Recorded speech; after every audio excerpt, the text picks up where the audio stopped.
Professor Allard, Professor Mazza, thank you so much for your lecture here today and for giving this interview.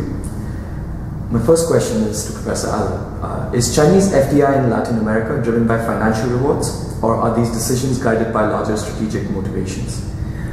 I think that's a question we could ask of any company carrying out an investment. Am I thinking about short-term returns? Am I thinking of shareholder value?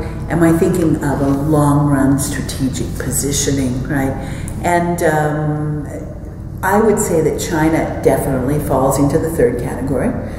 Since these are state-owned companies, they can be guided by long-term interests, which may be dictated by the government, it's possible, which may be at least guided by the government. And those long-term interests would be achieving an internationalization of Chinese firms, which is a really new process.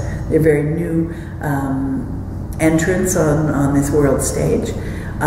Ensuring that China has both markets and resources to continue its fast growth, creating a position in markets where they haven't existed before, and learning how to exploit that position, learning how business is done. So I would say definitely Chinese companies are going for the long-term view. That's not just China. Other companies could be doing the same thing, but since so many of the foreign investors in Latin America are state-owned enterprises, that will be the predominant strategic positioning. Professor Mazza, what lessons can Latin American countries draw from the Chinese experience of adapting migration patterns to expanding national markets for local migrants? I think a key difference between the way the Chinese migrants link themselves back to their national economy versus Latin Americans gives Latin Americans something really to think about. Latin Americans' principal development impact of migration is through remittances, which have been much more systematic in sending money back to local communities. But the Chinese also link their, and predominantly we're talking about services sectors, they are buying Chinese products from their local area. They are creating links with local Chinese merchants. And as a result, they are creating a way for the Chinese migrant themselves to sustain themselves abroad and expanding local economic development for their community. And I think this is something that Latin Americans might want to consider in the future.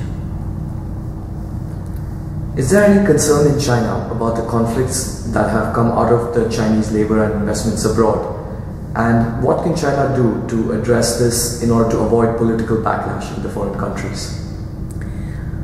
I think China is very much aware of these conflicts and these tensions, and I think they've made an effort, a diplomatic effort, to visit Latin American governments, to visit capitals, to make tours of the region, just as they've done in Africa, to try to improve their,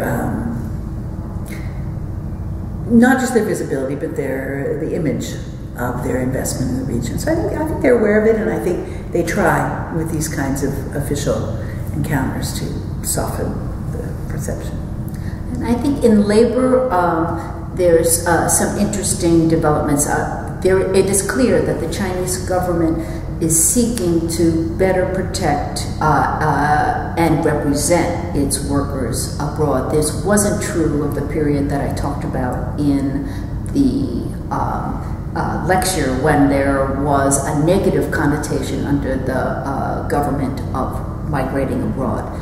They've created a new framework considering Chinese overseas as part of the national economy. The Chinese embassies are trying to better protect and intervene, particularly because of acts of violence that they have seen against Chinese workers. I think that both China and Latin America can take a number of additional steps to reduce these political tensions, and one of them, I believe, is more transparency and more protections for workers and better opportunities for Latin American and Caribbean workers as part of this new investment trend of the Chinese. Okay, thank you very much.